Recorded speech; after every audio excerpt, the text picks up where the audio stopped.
Good morning, everyone. I am Pearl Anjoy F. Velasco, and I will be reporting the topic 2.1, which is culture and assessment. My topic outline is culture and assessment, and under the culture and assessment, why is culture important in psychology, and how does culture influence psychological assessment? Next is psychological testing at Ellis Island, to be followed by evolving interest in culture-related issues. And under evolving interest in culture-related issues are why is Alfred Binet important to psychology? And what was the importance of Binet's test of intelligence? And lastly, steps to ensure that a major test developed for national use is indeed suitable for such use. So, culture and assessment. Culture may be defined as the socially transmitted behavior patterns, beliefs, and products of work of a particular population, community, or group of people. Culture dictates a variety of habits and ways of thinking, which are taught us by parents, peers, and society organizations like schools. Culture teaches a lot about what should be cherished or respected as well as what should be hated or rejected. Culture imparts a perspective on what it means to be born of a particular gender, race, or ethnicity. What we may anticipate from other people and from ourselves is something that culture teaches us.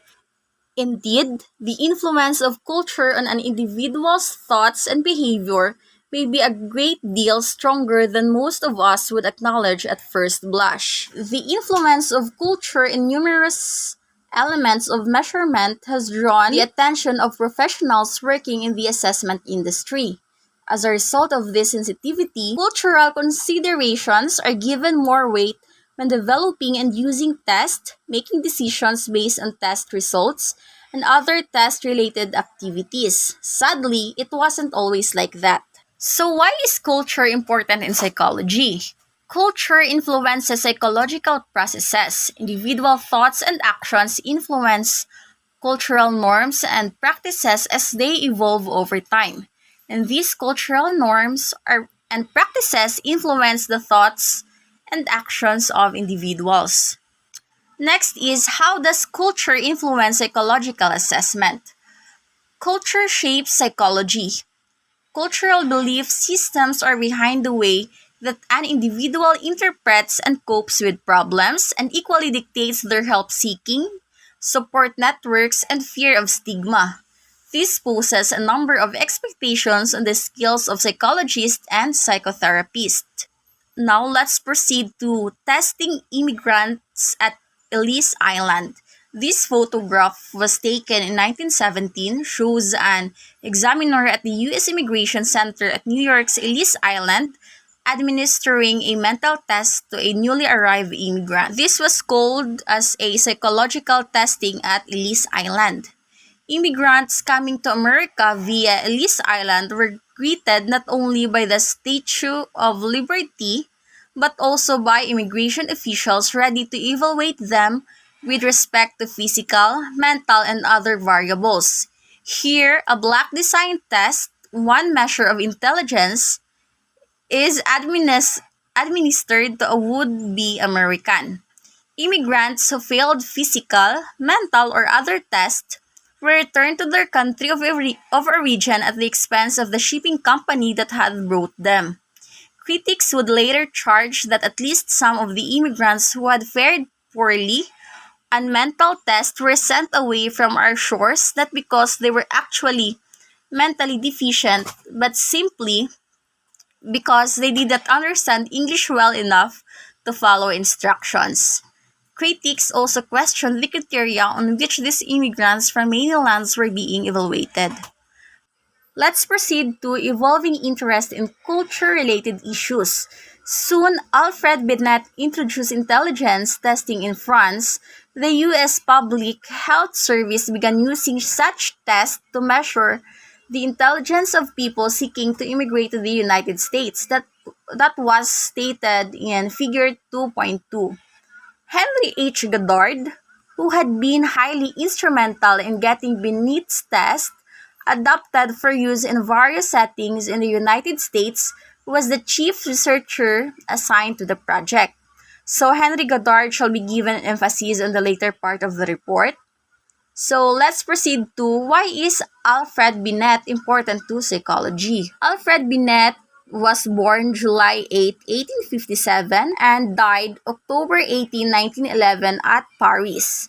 He is a French psychologist who played a dominant role in the development of experimental psychology in France and who made fundamental contributions to the measurement of intelligence. Binet and his colleague Theodore Simon began developing questions that focused on areas not explicitly taught in the classroom, such as attention, memory, and problem-solving skills. They then worked to determine which questions best predicted academic success.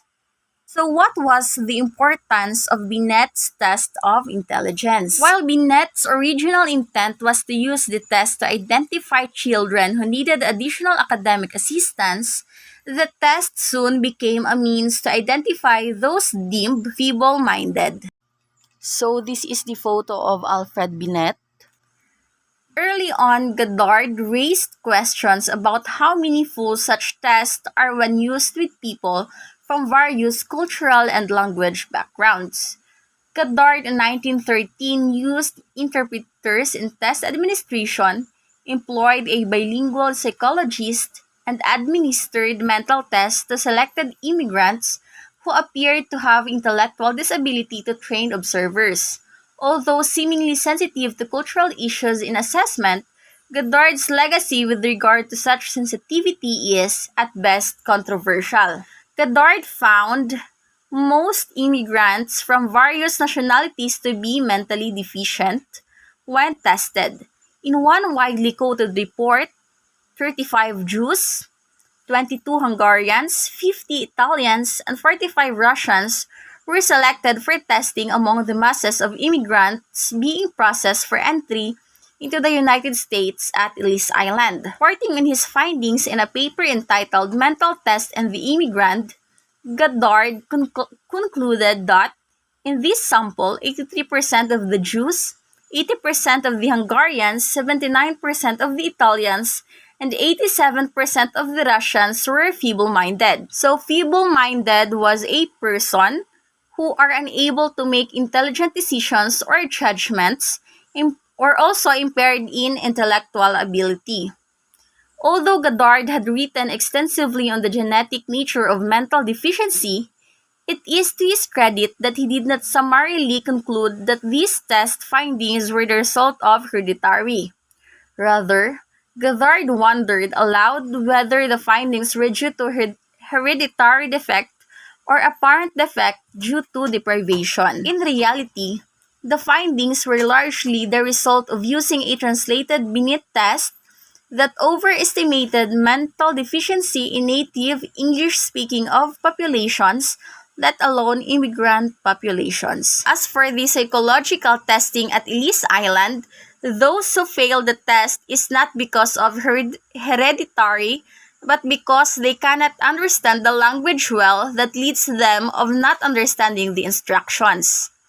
Although methodologically deficient, Goddard's findings stoked the flames of the continuing nature-nurture argument over what intelligence testing really assesses. Those who believe that the results of intelligence tests were a sign of some innate talent were on one side. On the other hand, there were many who believed that such statistics demonstrated the level of knowledge and expertise attained.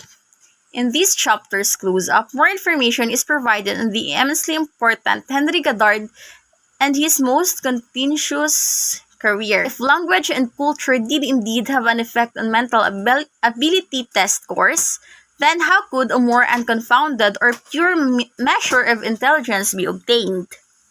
One way that early test developers attempted to deal with the impact of language and culture and test of mental ability was, in essence, to isolate the cultural variable.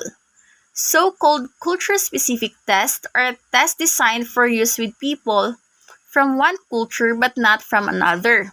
Soon began to appear on the scene Representative of the culture-specific approach to test development were early versions of some of the best-known tests of intelligence. For example, the 1937 revision of the Stanford-Binet Intelligence Scale, which enjoyed widespread use until it was revised in 1960, included no minority children in the research that went into its formulation.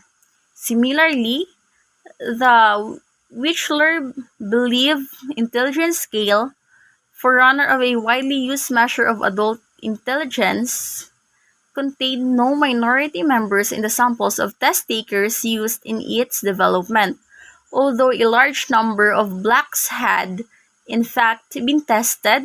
That data had been omitted from the final test manual because the test developers did not feel that norms derived by mixing the populations could be interpreted without special provisos and reservations. Hence, Wechsler stated at the outset that the Wechsler-Believe norms could not be used for the colored populations of the United States.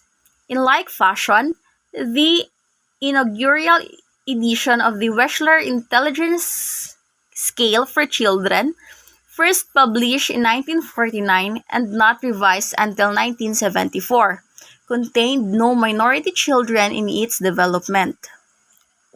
Wechsler-Believe Intelligence Scale is a test were innovative in the 1930s because they gathered tasks created for non-clinical purposes for administration as a clinical test battery, used the point scale concept instead of the age scale, and included a non-verbal performance scale.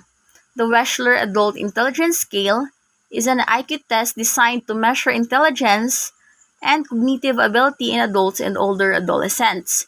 The original WAIS was published in February 1955 by David Wechsler as a revision of the Wechsler-Believe Intelligence Scale released in 1939. Even though many published tests were purposely designed to be culture-specific, it soon became apparent that the tests were being administered improperly to people from different cultures. Perhaps not surprisingly, test takers from minority cultures tended to score lower as a group than people from the growing for whom the test was developed. Illustrative of the type of problems encountered by test users was this item from the 1949 WISC. Lastly, the today test developers typically take many steps to ensure that a major test developed for national use is indeed suitable for such use. Those steps involve: number 1, administering a preliminary version of the test to a tryout sample of test takers from various cultural backgrounds, particularly from those whose members are likely to be administered the final version of the test. Number 2, examiners who administer the test may be asked to describe their impressions with regard to various aspects of test takers' responses. For example, subjective impressions regarding test takers' reactions to the test materials or opinions regarding the clarity of instructions will be noted. Number 3, all of the accumulated test scores from the tryout sample will be analyzed to determine if any individual item seems to be biased with regard to race, gender, or culture. Number 4, in addition, a panel of independent reviewers may be asked to go through the test items and screen them for possible bias. Number 5, a revised version of the test may then be administered to a large sample of test takers that is representative of key variables of the latest U.S. Census data, such as age, gender, ethnic background, and socioeconomic status. And lastly, information from this large-scale test administration will also be used to root out any identifiable sources of bias. This is the end of my topic.